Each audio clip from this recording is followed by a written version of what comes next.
Next up, we have Aditi Wanchoo. She is the Senior Manager for Social and Environmental Affairs APAC for Adidas. Welcome to the stage. Good morning, and thank you for being here. My name is Aditi, as you heard, and I work with Adidas. I lead our modern slavery outreach program, and in the next 15-20 minutes, I hope to give you a flavor of what that means. Can I just get a sense of who's in the room? Businesses, hands up. Nonprofits, hands up. Businesses? Okay, primarily businesses. Okay. Anyone from the CSO, NGO community? Okay, brilliant. Okay, it's always good to have you guys here. All right. At Adidas, our sustainability strategy is really across the value chain of where sport is made, sold, and played. And I'm going to talk about the made part because social compliance and labor rights programs are run really in factories and farms, which is what I'll focus on. Just to give you a sense of when we started, this was about 20 years ago, and the Social and Environmental Affairs program, which is the program that runs compliance programs at Adidas, it was launched on the back of child labor concerns in the supply chain. And at that point, in the early 90s, when we were asked about where the footballs were made and potentially made using child labor, it took us a few days to sort of trace it back to the factory where this was being produced. It turns out they were counterfeit products. They weren't even ours. But the point is that it took us that amount of time, and that's when the department was set up to say, you know, we need to have this information on the tips of our fingers. Where are our products made? In what conditions? And so 1996-97 was the launch of the SEA program and the launch of our workplace standards, which is really our code of conduct that all suppliers that manufacture for us need to adhere to. I'm not going to drain this, but most of you will know this. Our workplace, most codes of conduct or workplace standards look at employment and human rights as well as environmental standards. And we have a very, very strict pre-screening policy. So before a supplier or a business partner can do business with us, they need to be able to adhere to our workplace standards. And we have what we call zero tolerance issues, which is really around forced labor, child labor, prison labor. And then there's something called threshold issues, which when we find issues that can be remediated, we give them some time to fix it. And only then, if they are able to demonstrate that they're socially compliant, can they enter our supply chain. So we typically tend to, I think 40% of the suppliers are rejected because they're not able to meet our workplace standards. But once they're in, very rarely do we terminate relationships because the idea is to build long-term business relationships with these suppliers. So the way the program works, the SEA function, it really looks at, assessment, bringing the suppliers in, building their capacity. We have a rating system for the suppliers. So think of a 5-star rating, in like a hotel industry. So suppliers at 5-star are obviously very, very socially compliant. At 1-star, 2-star, we call it the C KPI, C standing for compliance. 1 and 2C, a lot of emphasis is placed on training and building capacity, so they move up the 5-star band. We obviously also, when we find consistent breaches to our workplace standards, we do tend to have our enforcement guidelines kick in. So like the 3 stripes, we have a 3 strike system. They're given first warning, second warning, third warning, and then we would terminate if a supplier is not able to comply. All of this really happens at what we call the Tier 1, the main primary production. The modern slavery program, which is what I lead and which is what I'll talk about, was formally launched a couple of years ago to look at our extended supply chain. I'll just pause before I get into details around, is the word modern slavery, is it familiar to you? Have you heard it before? Show of hands. Okay, brilliant. This is the legal definition of forced labor by the ILO, which is the International Labour Organization. I'm going to take a second to read it. So, all work or service which is exacted from any person under the threat of a penalty and for which the person has not offered himself or herself voluntarily. This is legalese, yeah?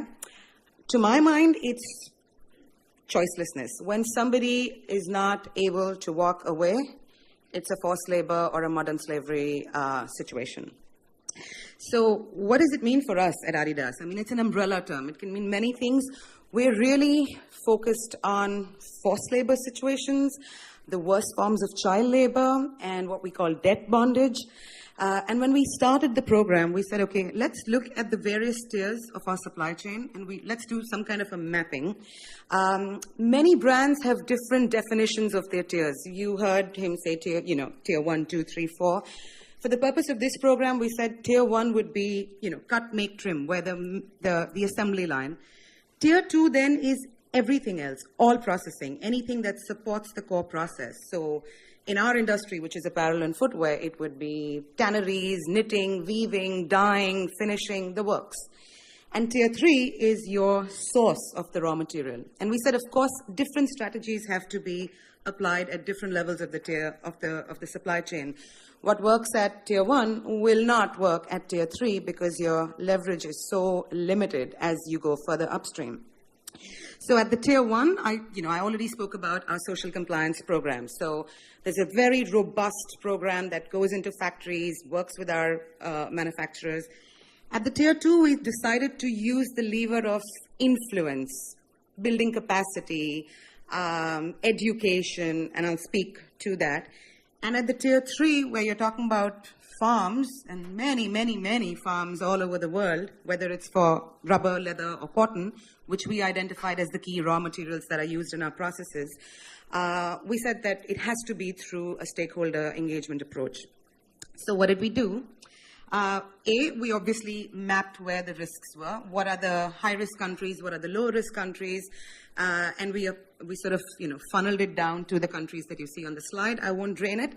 But the idea was to, at the tier 2, like I said, look at training. And I'll spend the next couple of minutes on that because we found that to be a very effective strategy to bring about change. So in 2016, we worked with about, I would say, 30 tier 2 suppliers. And you have to understand these are not our primary suppliers. We don't have a contractual agreement or relationship with them. So, and I'm saying that only because change, like I said, then becomes so much more difficult. We can't go in the way we would with our tier 1s to say, these are our standards, this is what you need to do. At the tier 2, when you're moving down the chain, you have to be slightly more sort of saying, okay, this is what we expect, we hope you can adhere.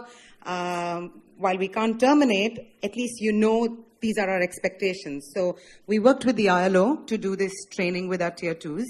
And it was, and we learned a few things. The first piece was, it was over 2 days. So sitting with tier 2 suppliers for 2 whole days on modern slavery, 1 day was better, which is what we did when we rolled it out the next year. The other thing that we realized was that it needed to be embedded in our standards. This is what we expect from you guys. That needed to be very, very clear versus an overall, this is modern slavery, these are the legislations. For suppliers from Taiwan, China, Vietnam, sitting in a room listening to the UK Modern Slavery Act and other legislative instruments, I mean, it's certainly helpful and they need to know, but beyond the point, how is it going to impact them and their little supply chain or little factory? So we needed to make it personal, which is what we did in the second round of training, which we did with the IOM, also a UN agency. And the key bit was really doing this with, training is easy, building a course curriculum is easy, bringing your suppliers together is easy-ish. What happens after is the key bit. So we had these very simple action plans saying, okay, now you know what are the indicators of forced labor. Here are your 11 ILO indicators. It's not okay to withhold passports. It's not okay to lock up dormitories. What are you going to do differently in the next 6, 8, 12 months? Report back to us. And, so giving them simple action plans, bringing them together after the training, 6, 8 months later, a little review meeting, peer-to-peer, because, they're sitting with other businesses there, and nobody wants slavery in their supply chain. The brands don't want it. They don't want it. I've found sitting in these trainings that we tend to think of these guys as, they're unscrupulous, or they don't want to, that they want to inflict pain on workers. It's not the case. They are willing to change. They just don't sometimes have the capacity or the knowledge. I mean, of course, you will have bad apples everywhere, but by and large, in my experience, I have found suppliers to be very willing and open if you engage with them. The other piece of the training was the TOT, which is the training of trainers, which I would highly recommend if people are planning to do this. What we decided to do was actually train a few of our own staff on modern slavery, so that they could then go out and do these trainings in the different countries that we operate, which is primarily China, Vietnam, Cambodia, Indonesia, Vietnam. Those are our key primary sourcing countries. So 10, 12 social compliance staff were trained over 2-3 days on modern slavery, on forced labor, so that they could then deliver this training in the local language. I'm going to speed up 5 minutes. So these trainings we did last year in about 95 suppliers across Vietnam, Taiwan, Indonesia, China, this was basically the course module. The key thing really was, what we wanted to tell them was that workers' lives matter. It matters to Adidas, and it should certainly matter to them because they are their workers. I mean, they produce for us, but they're contractually bound to that supplier. So that was the ethos of the training, and all the modules sort of rested on that philosophy that you should care about the people that you employ. We certainly do, so should you. And what was my favorite piece was this in some of the trainings that I sat through. A couple of hours into the training, when we asked the suppliers, okay, now you know what modern slavery is, these are the indicators, do you think you have non-compliances? So beginning of the day, 2 post-its, people come up and say, yeah. 6 hours later, same questions asked, and people are opening up and saying, yes, we have a problem. Yes, we do, for example, have, where we withhold a percentage of people's salaries, or so on and so forth. So they were open, they were willing to engage, and they were willing to change, which I thought was brilliant. From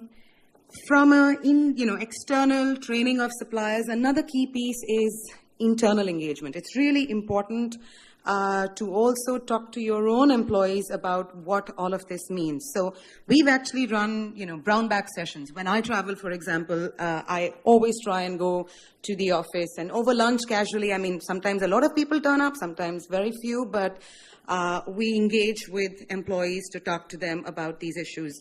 And this is, of course, open to all staff. We also run very targeted trainings for our supply chain interfacing folks, so people in sourcing, procurement. But those are very, very targeted modern slavery training, so that they're aware. Of course, they're not responsible directly to fix issues if they arise. That's the SEA team's responsibility.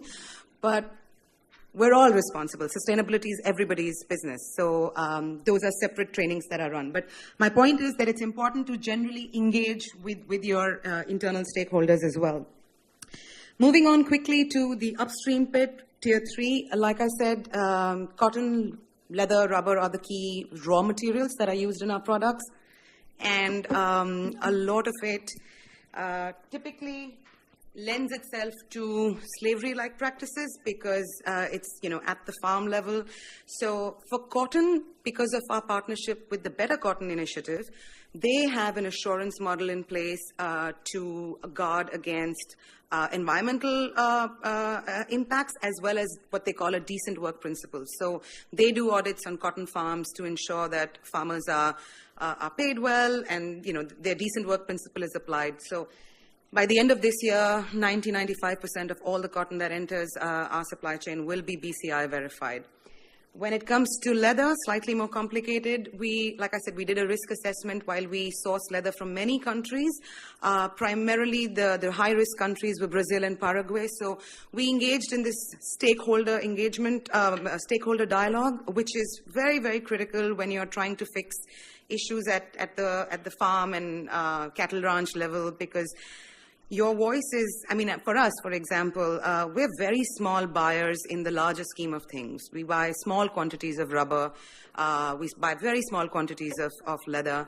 So people are not really going to listen to us. But if a meat processing company goes in and talks to cattle ranches and slaughterhouses, they're going to listen. So it was important to, so what I'm trying to say is cross-sectoral collaboration is really, really critical. And we spoke to a lot of meat processing companies in these two countries. We spoke to NGOs just to understand the labor conditions on the ground. Without getting into too many details, we've sort of revised our risk rating because we found that, A, the Brazilian government has a strong labor inspection program in place, as well as big brands, which moves to rubber, which is the last piece. Luckily, all our rubber sourcing is from one place, which makes life easier. We just have to focus on Vietnam. And currently, we're in the process of mapping what that supply chain looks like. Who is supplying rubber? Is it coming straight from the plantations? Is it coming from traders? And once we sort of have that map, then we will work with local partners, because that we have found to be a very, very effective strategy, really looking at local partners in country, NGOs, to investigate and address risks around, forced labor.